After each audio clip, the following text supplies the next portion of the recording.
Bonjour, je suis Jean-Yves Ménien, le jardinier de l'abbaye de Valsainte. Bien voilà, ça fait 20 ans maintenant que l'on œuvre ici, tout un groupe, pour redonner vie à cette ancienne abbaye cistercienne.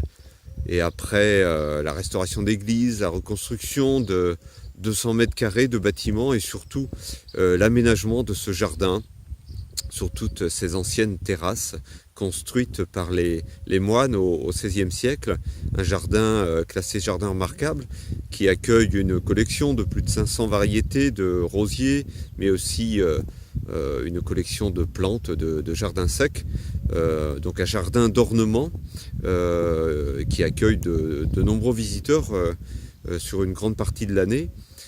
Il nous restait deux terrasses tout à fait aménageables qui avaient pour projet depuis bien longtemps d'accueillir un espace potager, un jardin nourricier. Parce que bien évidemment les moines n'avaient aménagé ces terrasses que pour y cultiver de quoi se nourrir. On retrouve ici bien sûr de vieux oliviers, mais aussi d'anciens pieds de vigne, des asperges qui repoussent, de l'avoine, et certainement qu'on peut imaginer que d'autres légumes de cette époque pouvaient être cultivés ici, comme les lentilles ou les pois chiches, qui restent encore des cultures traditionnelles dans la région.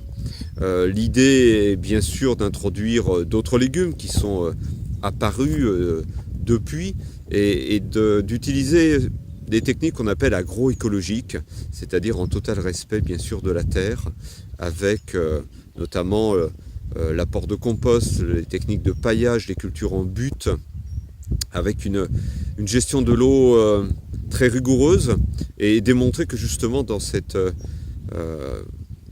terre plutôt sèche d'origine, dans ce climat un peu rude, on pourra cultiver des légumes, et sur une petite surface, cultiver même beaucoup de légumes. Donc ce sera un potager à vocation pédagogique, éducative, que nos visiteurs pourront parcourir au cours de leur visite. Donc ce sera vraiment 200 mètres carrés supplémentaires qui apporteront beaucoup, j'en suis certain.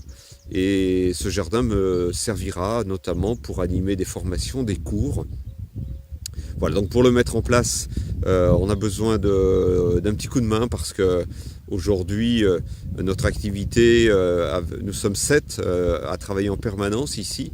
Les charges sont importantes, et nous ne dégageons pas suffisamment pour réinvestir dans ce jardin.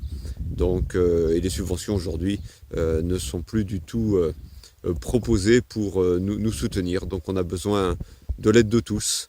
Je vais vous faire une autre petite vidéo où je vais vous guider un petit peu sur cette surface et vous donner quelques explications. Alors merci de prendre le temps de regarder ce projet et de nous soutenir dans la mesure de vos possibilités.